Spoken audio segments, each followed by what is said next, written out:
Kembali di Breaking News, pemirsa, untuk mengetahui situasi di sekitar Gedung Pengadilan Negeri Jakarta Selatan, kita bergabung bersama rekan Esra Ambarita. Selamat pagi Esra, apakah ada pengamanan khusus di PN Jakarta Selatan setelah penundaan sidang selama satu minggu? Ya, selamat pagi Stefani dan juga pemirsa. Terkait pengamanan yang dilakukan di Pengadilan Negeri Jakarta Selatan untuk persidangan dari para terdakwa dalam kasus pembunuhan berencana almarhum Yosua Huta Barat ini terbilang sangat ketat sekali pengamanannya dari kedatangan para terdakwa sekitar pukul 8 pagi tadi. Kami memantau memang para terdakwa sudah tiba di Pengadilan Negeri Jakarta Selatan, yakni untuk Kuat Ma'aruf dan juga Bribka RR serta Barada Richard Eliezer. Ini pengamanannya dari Polri sangat ketat sehingga dibawa ke ruang tunggu dan nantinya akan dibawa ke ruang persidangan ataupun ruang utama. Sidang ini seyogianya atau semestinya memang dilakukan pukul 10 pagi dengan agenda pemeriksaan terhadap 10 saksi. Adapun 10 saksi ini memang berasal dari jajaran Polri atau spesifiknya mereka yang bekerja di Polres Metro Jakarta Selatan dan juga di Divpropam. Untuk lebih rincinya ada 10 saksi yang kami dapatkan informasinya, yakni yang pertama adalah Danu Fajar Subekti, Ridwan R. Soplanit, Rifaizal Samuel, Martin Gabesa Hatta, Sulap Abo, Arsya Daifa Gunawan, Renhat Regan Mandey, Susanto Haris, Teddy Rohendi, dan Endra Budi. Inilah yang nantinya akan bersaksi dalam persidangan para terdakwa ini. Namun untuk konfirmasi apakah ke-10-nya akan hadir, ini kami masih menunggu informasinya. Karena jika melihat atau berkaca pada persidangan sebelumnya, ini terlebih dahulu dari hakim akan menanyakan kepada jaksa penuntut umum apakah memang bisa menghadirkan ke-10 ini.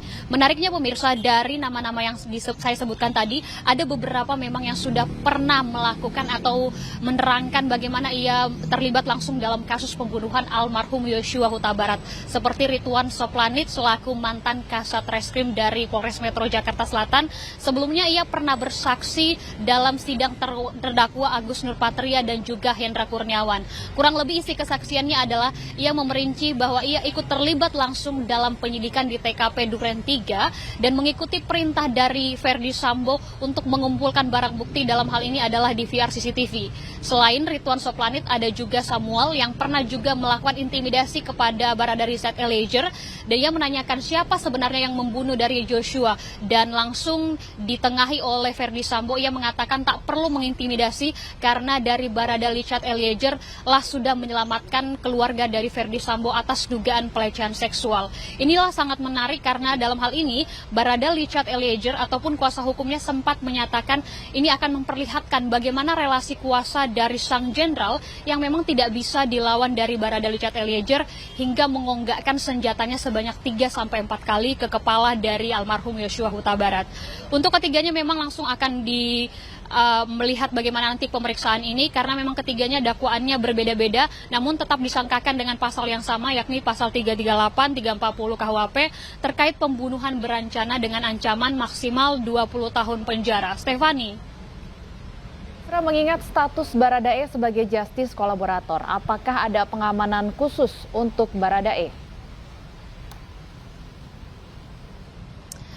Terkait pengamanan khusus yang ada di Pengadilan Negeri Jakarta Selatan memang masih berlaku pada saksi mahkota yakni Barada Richard Eliezer. Kami melihat memang tadi pengamanannya terbilang ketat untuk pengawasan mobil propos, bahkan tadi Lembaga Perlindungan Saksi Korban turut serta dalam mengikuti persidangan ini. Karena memang sekali lagi untuk pekan kelima ini akan ada pemeriksaan dari 10 saksi dan spesifiknya akan semakin mengungkap tabir dari pembunuhan berencana terhadap almarhum Yosua Huta Barat.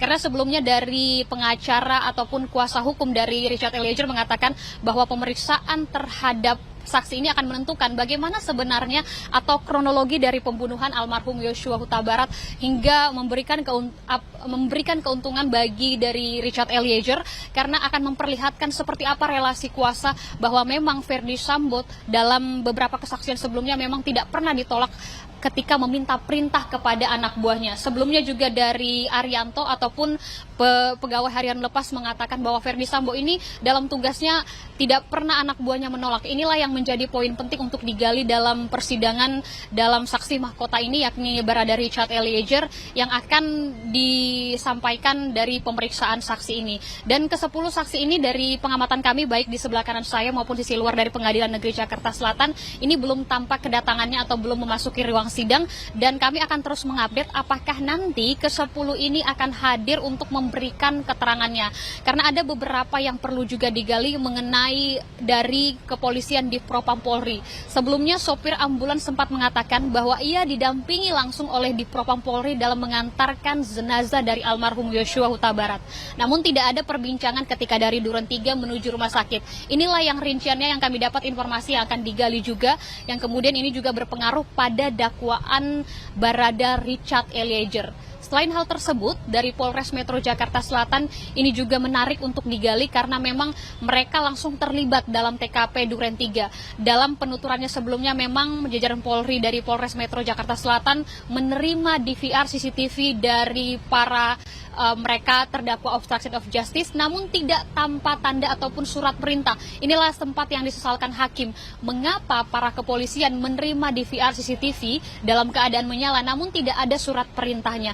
Inilah yang menjadi galian ataupun informasi yang akan dirincikan dalam keterangan saksi-saksi. Namun apakah dilakukan secara terpisah atau per klaster? Ini kami masih sama-sama menunggu, karena sekali lagi jika berkaca pada sidang-sidang sebelumnya, ini memang berdasarkan kesepakatan dari hakim maupun jaksa penuntut umum. Stefani.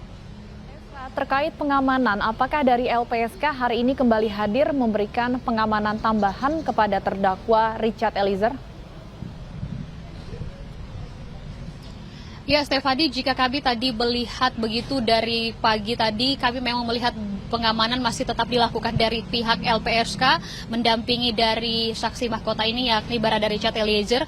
Kemudian tidak hanya pihak LPSK yang turut serta, namun juga pihak kepolisian ikut mengamankan persidangan ini. Namun nantinya memang kita akan sama-sama melihat bagaimana alur persidangan ini, apakah memang nantinya akan secara terpisah. Karena permohonan sebelumnya dari kuasa hukum dari Barada Richard Eliezer meminta kepada hakim agar memisahkan, mengingat memang status dari Barada Richard Eliezer ini sendiri adalah justice kolaborator. Kemudian nantinya memang akan ada 2 terdakwa lainnya, yakni Kuat Ma'aruf, kemudian Bribka RR yang juga mengikuti persidangan ini. Namun sekali lagi kami belum bisa menginformasikan bagaimana nanti keputusan hakim, dan kami akan terus mengupdate apakah dilakukan secara terpisah. Berbicara terkait pengamanannya, memang tidak hanya di luar saja dari Pengadilan Negeri Jakarta Selatan, namun juga di sisi dalam ini security-nya terbilang sangat ketat sekali untuk mengawasi maupun mengkondusifkan jalannya persidangan. Mengingat memang ruangannya yang terbilang sangat kecil atau memuat sekitar 50 orang. Jika memang sudah penuh, maka dari awak media maupun masyarakat yang hendak menyaksikan persidangan ini diminta untuk menyaksikannya di sisi luar, karena di sisi luar Pengadilan Negeri Jakarta Selatan pun disediakan layar. Namun untuk persidangan kali ini memang karena pemeriksaan saksi dari audionya tidak diperkenankan untuk diperdengarkan. Tujuannya adalah untuk tidak mempengaruhi keterangan-keterangan saksi lain mengenai apa yang disampaikan atau apa yang diketahui dalam pembunuhan almarhum Yosua Huta Barat. Selain informasi ini, ada yang menarik juga, Stefani dan pemirsa, bahwa tadi sempat kami melihat di luar ataupun di sisi luar persidangan negeri Jakarta Selatan ini masih ada karangan terbaru atau karangan bunga untuk memberikan support maupun dukungan kepada Barada Richard Eliezer.